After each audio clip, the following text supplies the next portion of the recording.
Hace pocos años, el Congreso de la Nación convirtió a El Impenetrable en un parque nacional.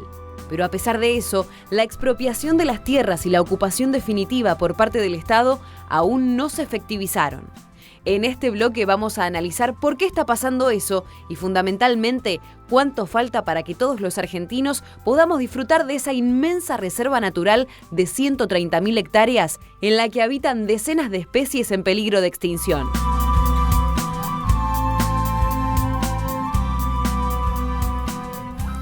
La palabra nos enseña, nos educa y también nos informa. Por eso nosotros te presentamos Palabra y Media.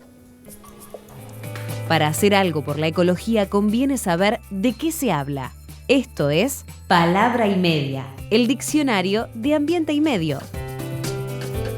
Medio ambiente es el entorno vital, el conjunto de los factores físicos, biológicos, sociales y culturales que interactúan entre sí de manera sistémica y cuyo resultado determina nuestra calidad de vida. No debe considerarse como el medio envolvente del hombre, porque el hombre es parte integrante del ambiente. Así, por ejemplo, se habla de medio biofísico o medio sociocultural, de medio ambiente natural o de medio ambiente construido, de medio ambiente urbano o de medio ambiente rural. Pero en todos los casos, el análisis incluye a la población humana y sus actividades. Lingüísticamente, el concepto medio ambiente es un barbarismo. Pero eso, mejor que te lo explique Sergio.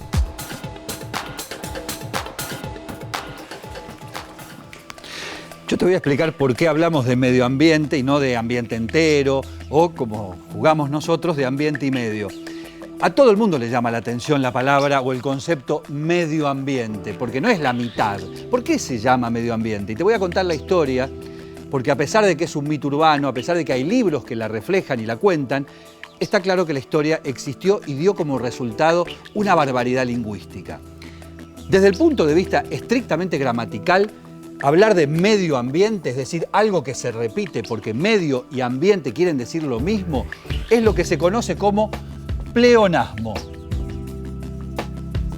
¿Sí? Un pleonasmo es cuando en un mismo concepto se repiten dos conceptos iguales. Por ejemplo, un círculo redondo. Eso es un pleonasmo. Medio ambiente es una redundancia y gramaticalmente, insisto, se conoce como pleonasmo. Ahora, ¿de dónde viene? ¿Cuál es la historia de la palabra o del concepto medio ambiente?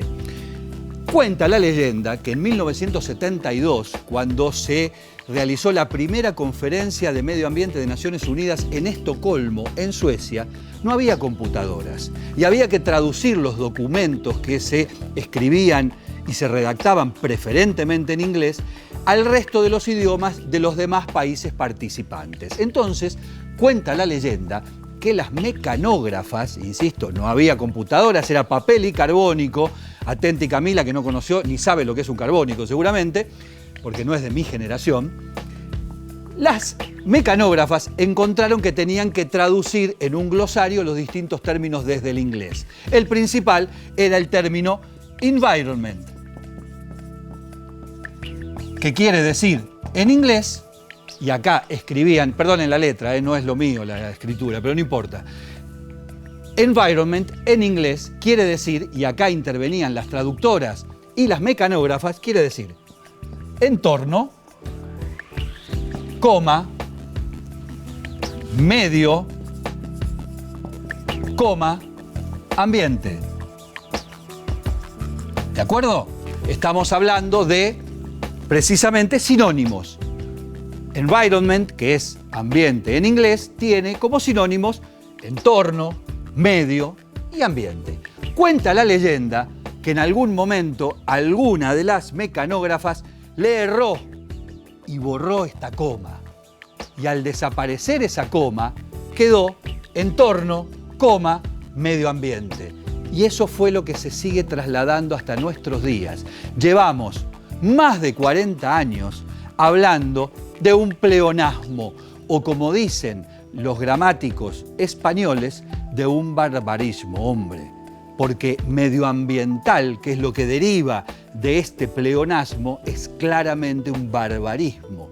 Decir medioambiental es un invento que no existe en castellano. Sin embargo, al final de la historia, ¿de qué hablamos? ¿Qué es el lenguaje? Aquello que se va armando con la vida. Y para nosotros, con la vida, lo que se fue armando es el medio ambiente. Por lo tanto, todos sabemos qué es lo que estamos defendiendo cuando hablamos de medio ambiente, así que pongámonos de acuerdo, digámoslo como querramos, pero sigue siendo aquello que tenemos que defender. Terminada esta explicación, vamos a volver a nuestros yaguaretecitos. Acá tenemos uno chiquitito que me está acompañando y varios yaguareteses grandes. ¿Por qué los yaguaretés? Porque representan un ámbito que todavía no está protegido en la Argentina. Estamos hablando claramente de una especie en extinción entre muchas más. Ustedes saben que un área protegida, un parque nacional, es ni más ni menos que la protección de una ecorregión, es decir, de un ambiente, de un medio ambiente, en donde viven animales, plantas, y hay un funcionamiento determinado que hay que proteger porque afuera de ese espacio se lo está destruyendo. La historia cuenta que en la estancia La Fidelidad estaba la representación más fiel, valga la redundancia, del ecosistema del Chaco seco.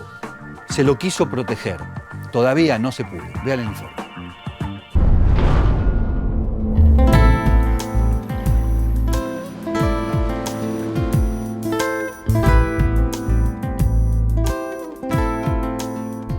Es un bosque. Un inmenso bosque de casi 130.000 hectáreas de extensión. Detenta la jerarquía de Parque Nacional. Y hasta tiene una página web que desde su portada nos da la bienvenida. La ley que lo declaró Parque Nacional hace muy pocos años cuenta con el objetivo de proteger al tan nombrado impenetrable, ese bosque chaqueño seco y tupido del que van quedando pocos vestigios.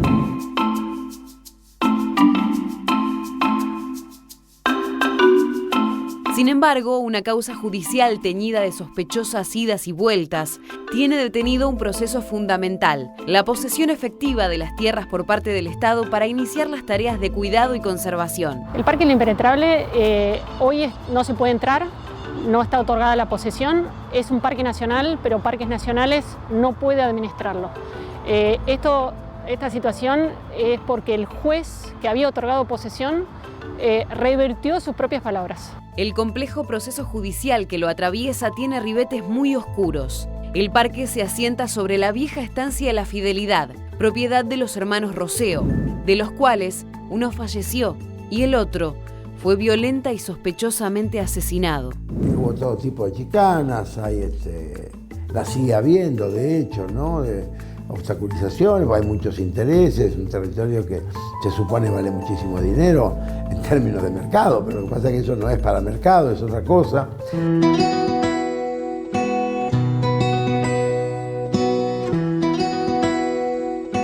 En esta espesura inconmensurable convive todavía una parte considerable de aquellos animales que hoy están en peligro de extinción. Hablamos del yaguareté, del oso hormiguero, el tapir o el tatú carreta. Cuando asesinaron a Manuel Roseo, una parte de la sociedad chaqueña se conmovió por el crimen y otra parte reparó en el valor natural de un territorio apenas usado para ganadería extensiva y, por ende, en notable estado de conservación. Ante la muerte de Manuel Roseo, el asesinato y el riesgo de que la propiedad quedara en manos de nadie, en un limbo jurídico porque no se conocían herederos en ese entonces, se movilizaron todas las organizaciones, empezaron a generar una estrategia de protección, pidieron al gobierno que tomara medidas para proteger el campo y son las organizaciones los que sostienen vivo la llama de la custodia del lugar.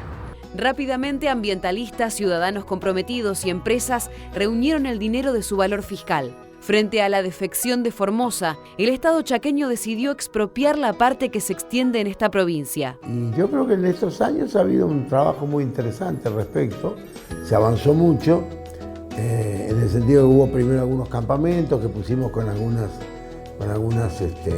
ONG muy reconocidas, tuvo ahí CLT, Vida Silvestre, Aves, Banco de Bosque, Red Yaguareté, en fin, tengo miedo de ser injusto y olvidarme alguna, pero prácticamente todas participaron, hubo campamentos, hubo un cuidado muy intenso y permitió también un reconocimiento del terreno mientras seguían las causas, digamos, la penal, la civil, etcétera, ¿no? Exámenes de ADN mediante, aparecieron hijos del terrateniente asesinado, con sus repentinos reclamos de herencia. La justicia decidió paralizar la creación del área protegida.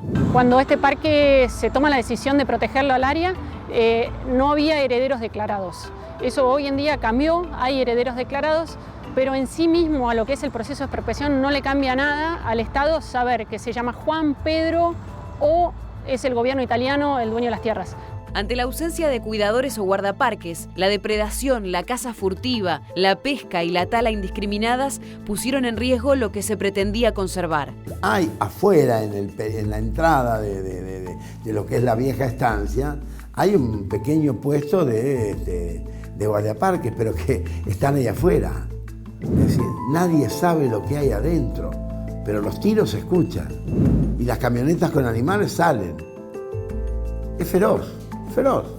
Esta es parte de la historia de un parque nacional. Hasta hoy la actuación de la justicia, que debió haber sido un acto de fidelidad con el legado de la naturaleza, no fue más que un obstáculo impenetrable. Ya está todo listo, todo lo que hay que hacer es un juez que firme la posesión. Ahora el juez no firma la posesión. La pregunta es por qué no firma la posesión. Y por qué las cámaras y el Superior Tribunal de Justicia no le dice firme la posesión o que pasen por encima y firme. Es todo lo que hace falta. Por estas horas, el Estado, la sociedad civil y la justicia tienen la palabra.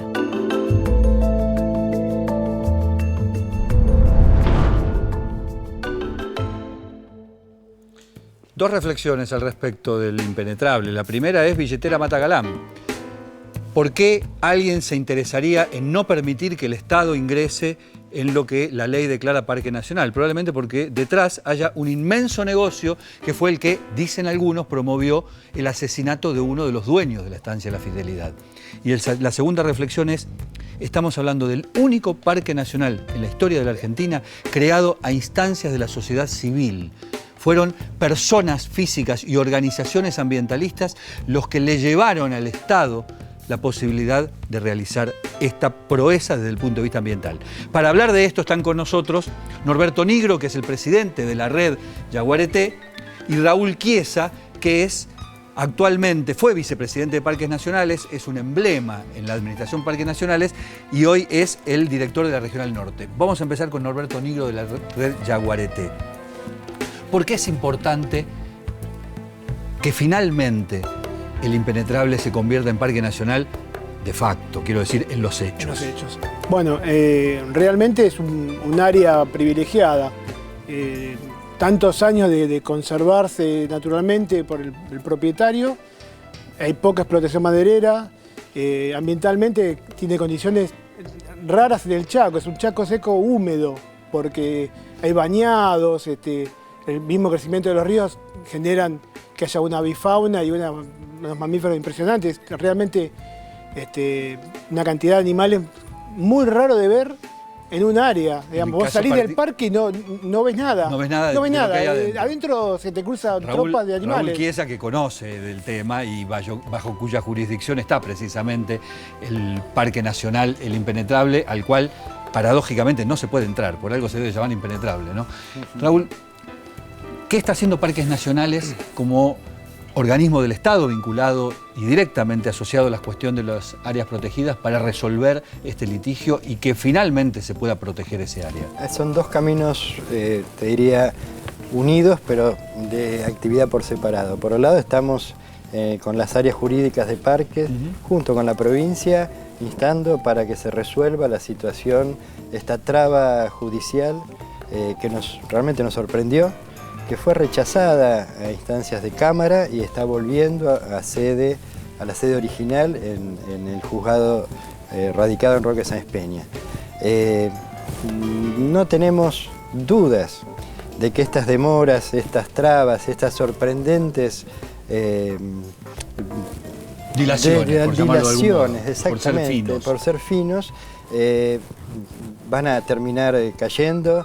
¿Y quién es el que está, perdón la vulgaridad del término, poniendo palos en la rueda o jodiendo para que esto finalmente no se concrete? Mira, la respuesta es buscar quién puede estar interesado en que algo están directamente vinculados con el bien común, con el mejor homenaje a lo que hizo Rocío durante tantos años y a la persistencia para la provincia del Chaco de una joya, quienes están interesados en que no se concrete. Que eso no se concrete. Ahora vamos a seguir hablando con Norberto Nigro y Raúl Chiesa precisamente sobre la cuestión del impenetrable, este parque nacional que es parque nacional pero no es parque nacional porque en la práctica no termina de serlo.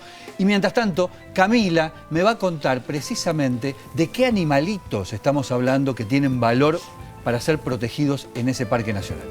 Sí, una gran cantidad de animales que viven en el impenetrable están en riesgo de extinción, es decir, que quizás no los veamos más y que desaparezcan de la tierra.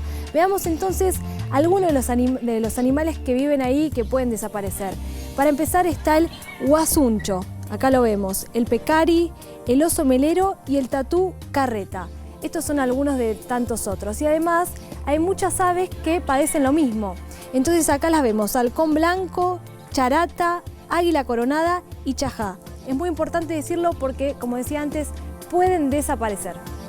Así es, pueden desaparecer. Y dentro del emblema, y por algo pusimos hoy el estudio de Ambiente y Medio, de alguna manera homenajeando el tema del ícono del impenetrable, está el yaguareté. Y le tengo que preguntar a Nigro, ¿por qué es tan importante proteger el impenetrable para la vida del yaguareté o lo poco que queda del yaguareté en la Argentina? Sí, casualmente de las 3 poblaciones que sobreviven en Argentina de yaguareté, la de Misiones, la de las yungas salteñas y jujeñas y la del Gran Chaco, la de Chaco, pese a ser la de mayor extensión en su distribución, es la más pequeña, la menos conocida y la que tiene menor cantidad de individuos. Entonces, armar una área protegida de esta característica, 130.000 hectáreas en pleno impenetrable chaqueño, no te puedo ni explicar, no hace falta que te explique el valor que tiene para el yaguareté. Un animal que está en peligro crítico de extinción, o sea, quedan menos de 250 ejemplares en Argentina. 250 ejemplares en todo el país, menos de eso. Aclaremos que el problema del yaguareté,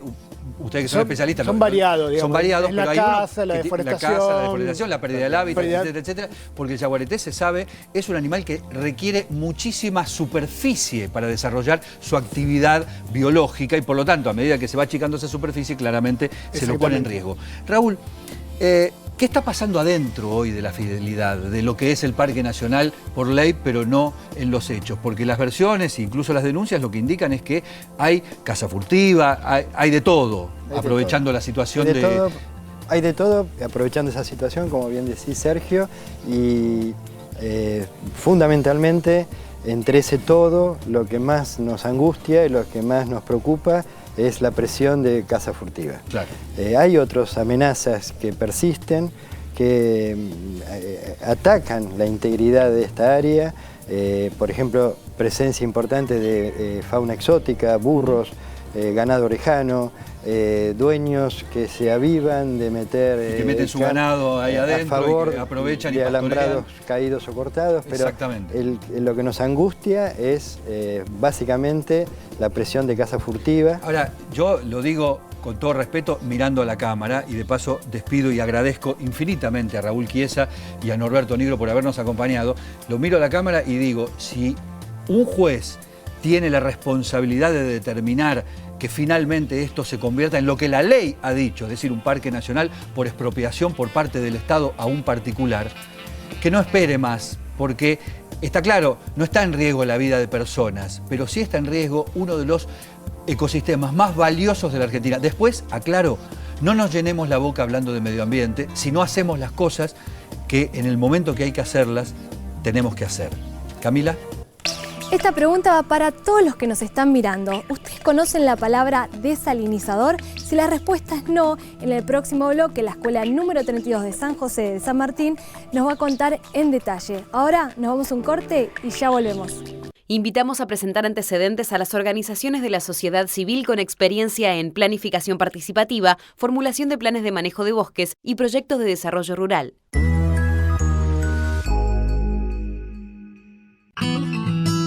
Ya seguimos con más Ambiente y Medio, periodismo y ecología al natural.